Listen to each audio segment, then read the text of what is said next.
On a eu droit cette semaine à une mise à jour économique par le gouvernement fédéral et l'IEDM estime qu'il n'y a toujours rien pour maîtriser l'inflation. Alors, pour nous en parler, nous avons avec nous en visuel Gabriel Giguère, analyste de politique publique à l'IEDM. Bon après-midi, Monsieur Giguère. Bon après-midi à vous. Comment ça va? Je vais très bien. Merci pour l'invitation d'ailleurs. Hmm. Alors, Monsieur Giguère, dites-nous sur une note de 1 à 10, cette mise à jour obtient quelle note pour vous? Je suis aux alentours de zéro, je vous avoue. Je suis pas très surpris. Et je vous explique pourquoi Vous d'ailleurs. êtes méchant, Monsieur Giguère. Écoutez, là, le gouvernement de Justin Trudeau avait une belle chance de démontrer sa volonté de réduire les dépenses pour ne serait-ce qu'écouter le gouverneur de la Banque centrale. Qu'est-ce que le gouverneur nous dit ici? Il nous dit, les gouvernements, notamment le gouvernement fédéral, n'alimentez pas l'inflation. Lorsque vous faites de larges déficits, vous allez mettre de l'huile sur le feu inflationniste. Qu'est-ce que le gouvernement fait? Essentiellement, on continue avec un déficit, simplement pour cette année, j'entends bien, de 40 milliards de dollars. Alors, c'est un déficit qui est énorme et qui, rappelons-le, vient mettre de l'huile sur le feu de l'inflation. Les Canadiens, les Québécois, les Québécoises, les Montréalais et Montréalaises n'ont pas besoin de voir de l'inflation, de voir leur gouvernement qui contribue à la hausse de l'inflation. L'inflation est un petit peu réduite, mais on ne veut pas avoir des budgets qui pourraient la retirer vers la hausse. Donc, le gouvernement a raté l'occasion de déposer un budget qui fait preuve de saine gestion des finances publiques hier lorsqu'il a déposé sa mise à jour économique. Donc, c'est une dette collective. Grosso modo, ça représente pour les Canadiens combien, qu'est-ce que nous devons à chaque citoyen? Ouais. La dette, elle est gigantissime. Elle atteint aujourd'hui 1280 milliards.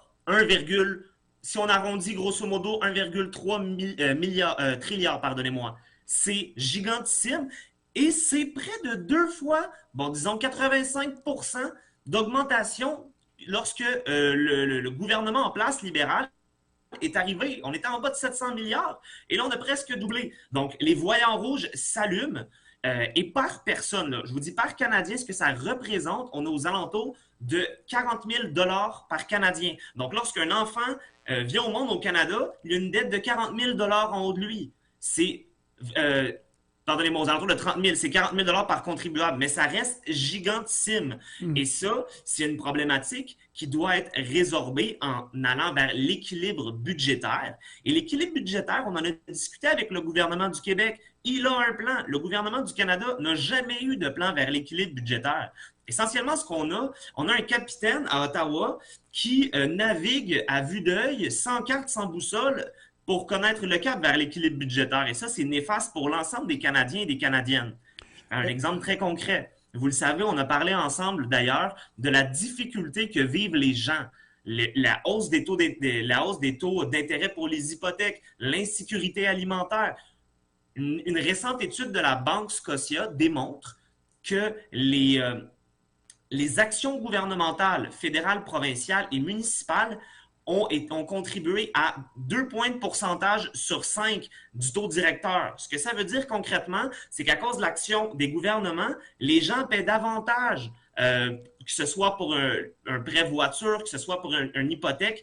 Et donc, le gouvernement fédéral seulement est responsable de plus de la moitié de ce 2 On parle de 1,1 point de pourcentage responsable. Ce que ça veut dire essentiellement, c'est que les gens, les Canadiens et les Canadiennes, paient davantage sur leurs prêts hypothécaires notamment, parce que le gouvernement prend des décisions dépensières qui ont alimenté l'inflation. Alors ça, c'est une réalité qu'il faut mettre de l'avant. Et on s'attend du gouvernement à avoir une mise à jour économique qui fait preuve de saine gestion des finances publiques. Quand Or, ce vous, qu'on constate, c'est qu'on n'est absolument pas là, malheureusement. Quand vous dites que le gouvernement n'a pas de boussole et puis vous nous présentez, on va commencer par ce point-là, à savoir que on dépense beaucoup. On regarde le Canada. Toute proportion gardée, comment on se situe dans le monde par rapport, exemple, à un autre pays vers le sud, n'est-ce pas, qui dépense sans compter et on défonce le plafond de la dette année après année. Si on se compare aux États-Unis, on doit s'en réjouir, non? Je vous avoue que j'essaie de pas prendre le pire de la classe pour me comparer. Souvent, je suis persuadé que vous, quand vous allez à l'école, vos parents vous disent qui est le meilleur, allez-y. Moi, mon objectif, c'est de regarder les meilleurs et de me dire voilà. Ou même de se comparer à soi-même. Est-ce que c'est possible? Est-ce qu'un ménage canadien peut vivre seulement avec la carte de crédit en payant juste les intérêts pendant 10 ans? La réponse, on le sait très bien, c'est non. Il faut un jour arriver au point où les dépenses sont égales aux revenus pour par la suite commencer à payer la dette. La dette, c'est pas un concept flou. La dette, c'est quelque chose que le gouvernement fédéral doit payer. Et je vous rappelle qu'en 2028-2029, simplement l'intérêt sur la dette, juste l'intérêt, s'élèvera à 60 milliards de dollars Hmm. par année. Et Concrètement, là, on nous dit c'est beaucoup plus important que ce dont on aurait besoin pour, en termes d'argent, pour la santé. écoutez, mais c'est un excellent point que vous faites là. Le 60 milliards, c'est juste pour l'intérêt. Hmm. Imaginez si on faisait une saine gestion des finances publiques, que le Canada arrêtait de s'endetter sans avoir de cap vers l'équilibre budgétaire. Cet argent-là, elle pourrait être transféré aux provinces pour justement être investi en santé, pour être investi dans l'éducation de nos jeunes, où on voit que c'est difficile avec la pénurie de main-d'œuvre. Mais non, ce qu'on fait essentiellement, c'est qu'on produit une mise à jour économique sans cap vers l'équilibre budgétaire, sans aucune intention de repayer plus que l'intérêt de la dette. Et donc, ce qu'on fait essentiellement, c'est qu'on vient hypothéquer le futur des générations, en fait, l'hypothéquer les générations futures parce qu'à simplement à cause de nos largesses, on veut payer, on n'a pas l'argent pour payer, on va le mettre sur le dos des générations de demain. Puis ça, Hmm. essentiellement, on appelle ça une inéquité intergénérationnelle. C'est pas Mhm. ça qu'on veut pour nos enfants et nos petits-enfants. Je pense que c'est important maintenant de prendre acte de la chose et le gouvernement a manqué une belle occasion de le faire hier. Monsieur Giguère, on parlait justement des pays comparables au milieu de la classe à qui on pourrait se comparer, le Canada, à toute proportion gardée. C'est une excellente question. Je vous dirais que j'essaie beaucoup de comparer le Canada avec les provinces sur la question de l'équilibre budgétaire. Et je pense que le fait qu'il y ait eu une mise à jour avec le Québec nous permet vraiment de voir deux cas de figure très différents. Au Québec, on le sait, la situation économique n'est pas facile. Que ce soit au Canada ou au Québec, c'est pas facile. Le Canada, comme le Québec, a une très lente croissance économique prévue en 2024, a une lente croissance de la productivité, mais le Québec est quand même capable d'avoir son cap vers l'équilibre budgétaire en 2027. Au Canada, on est absolument incapable. On est dans, même qu'en quelques mois, quand on pense au budget de mars 2023, ce qu'on constate, c'est que pour l'année 2027-2028, on visait environ 7-8 milliards de déficit, tandis que là, on tombe à 18. Essentiellement, on a énormément augmenté les déficits qu'on va avoir. Et ça, c'est un élément qui est problématique. Et le Canada devra très certainement rajuster le tir lors du budget de 2024. En même temps, depuis l'arrivée du gouvernement Trudeau en 2016, on n'a jamais vraiment eu de cap vers l'équilibre budgétaire. C'est comme si c'était une chimère, quelque chose Non, non, non, non, d'imaginé. non. Je ne vous permettrai pas de dire ça. Le gouvernement, au début, disait, nous allons faire de petits déficits. Vous Ben, des souvenez-vous? petits déficits Pe- comme on a parlé un petit, petit peu plus tôt, petit c'est déficit deviendra grand. ah, mais vous avez tout à fait raison. Des fois, des petites mauvaises herbes deviennent énormes et lorsqu'on ne les traite pas, ça devient compliqué. C'est un peu ce qui s'est passé avec la dette quand on passe de 690 milliards à presque le double. Là, le gouvernement a manqué une opportunité. Le budget de mars 2024, on n'a pas de choix là. Ça prend une saine gestion des finances publiques pour réduire la dette. Parce que entre mars 2023 et hier, essentiellement en novembre 2023, on a environ aux alentours de 6-7 mois là. ce qui s'est passé, c'est que le gouvernement a trouvé, franchement, c'est un coup de magicien, a trouvé la façon d'augmenter les déficits de 36 milliards de dollars en seulement 5 ans.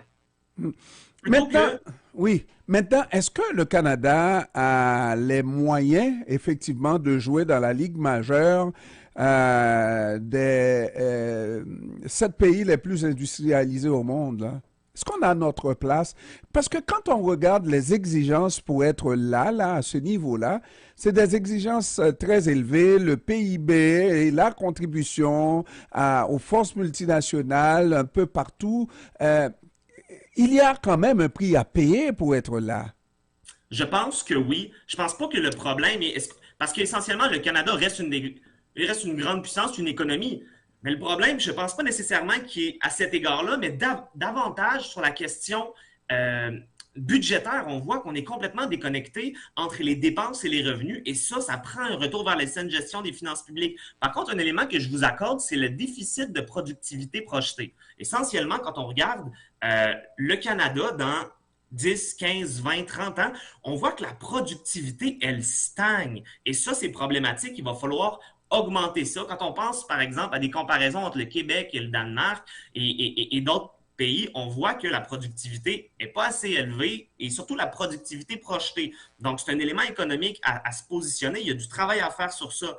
Par contre, la première des choses que le gouvernement doit faire, certes, c'est de mettre un cadre réglementaire et fiscal qui favorise l'investissement en augmentation de la productivité, notamment par l'automatisation. Mais la première des choses, c'est au moins de s'assurer que, en tant qu'entité qui prend que les cordons de la bourse de l'État, essentiellement, c'est de s'assurer d'être capable de faire balancer les dépenses et les revenus. Oui, Malheureusement, année après année, c'est pas le cas. ça c'est la chose à faire. Ça c'est dans un monde idéal. Supposons et je veux essayer de faire de moi l'avocat du diable, n'est-ce pas? On est dans une situation de fait après 3 années presque de pandémie. On arrive avec une pénurie de main d'œuvre. On arrive, on fait venir beaucoup de migrants, n'est-ce pas? Et il manque de logements. Il faut voir à organiser le pays, le territoire, les besoins de la société de manière générale. Est-ce qu'on ne devrait pas accorder une dernière année de budget à l'encre rouge au Canada? Après, on verra. Je pense que la question de l'encre rouge n'est pas liée à la question du logement. La question du logement, elle doit davantage, comme le dit la SCHL, provenir du secteur privé.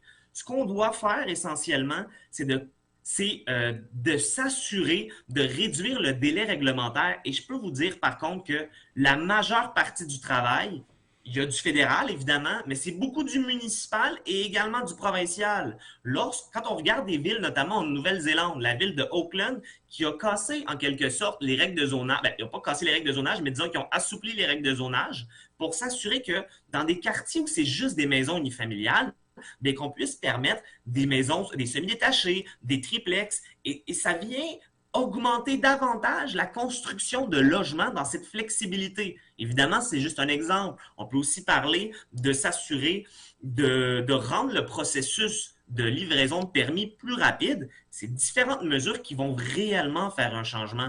Mais de commencer à toujours envoyer des milliards en logements sociaux, aujourd'hui, je comprends, il y a un besoin. Par contre, on n'est plus juste avec les moins nantis qui peuvent plus se payer un logement. Parler à des jeunes, c'est très difficile de s'acheter une maison, et pas juste des jeunes. Je pense qu'aujourd'hui, la question du logement, elle touche tout le monde. Il y a une rareté du logement, et les gouvernements, les différents gouvernements, doivent s'assurer d'augmenter l'offre, ou plutôt de rendre le cadre fiscal et réglementaire attrayant pour les promoteurs privés qui pourront construire davantage. Deux choses sur ça. La première des choses, c'est que lorsque l'on construit 100 nouveaux logements, même s'ils sont neufs, il y a ce qu'on appelle une chaîne de déplacement. Alors, au moins 45 logements deviennent disponibles pour des personnes avec un salaire médian en dessous de la médiane. Ça, ce que ça veut dire, c'est qu'une personne qui a un logement environ à 700 va peut-être s'acheter une propriété plus chère, mais laisse justement son logement à 700 ou 800 disponible. C'est génial parce que c'est abordable pour des personnes parfois avec un revenu plus bas. Ainsi que de ce 45 on constate que 17 d'entre ceux-ci deviennent disponibles pour le quintile le moins nanti au Québec ou au Canada. Donc ça, c'est une étude qui est très pertinente et qui démontre la nécessité d'augmenter. Maintenant, quand on regarde la mise à jour économique du gouvernement, ce qu'on constate essentiellement, il y a certaines mesures, mais il y a aussi des mesurettes que j'appelle, comme vouloir rendre la vie difficile avec le Airbnb. Mm. La SCHL nous dit que d'ici 2030, on parle d'environ 7 ans, on doit construire au total 5,1 millions de logements. C'est énorme. Et quand on parle des Airbnb, les 3 grandes villes en ont environ aux alentours de 20 000. Donc, ce n'est pas ce type de mesure-là restrictive qui va vraiment répondre aux besoins en logement. Et il y a de plus en plus de personnes en situation d'itinérance. Il y a des mesures sociales de manière générale sur lesquelles on ne peut pas fermer les yeux. Et je veux essayer de trouver une porte de sortie pour le gouvernement, son budget, sa mise à jour, n'est-ce pas? Et d'aller chercher peut-être 1 sur 10 pour lui. Qu'est-ce que vous en pensez? Ah, ben, pour vous, je peux donner 1 sur 10, ça me fait plaisir, hein? Mais pas plus qu'1 sur 10, je peux pas être plus flexible que ça. Mon cher Gabriel Giguère, analyste de politique publique à l'IE2M, je vous remercie d'avoir pris du temps de nous parler cet après-midi de ce budget, un discours très fluide, hein, malgré que c'est des choses, des concepts plutôt difficiles Je vous remercie. pour des non-initiés. Merci beaucoup. Merci, au revoir. Au revoir.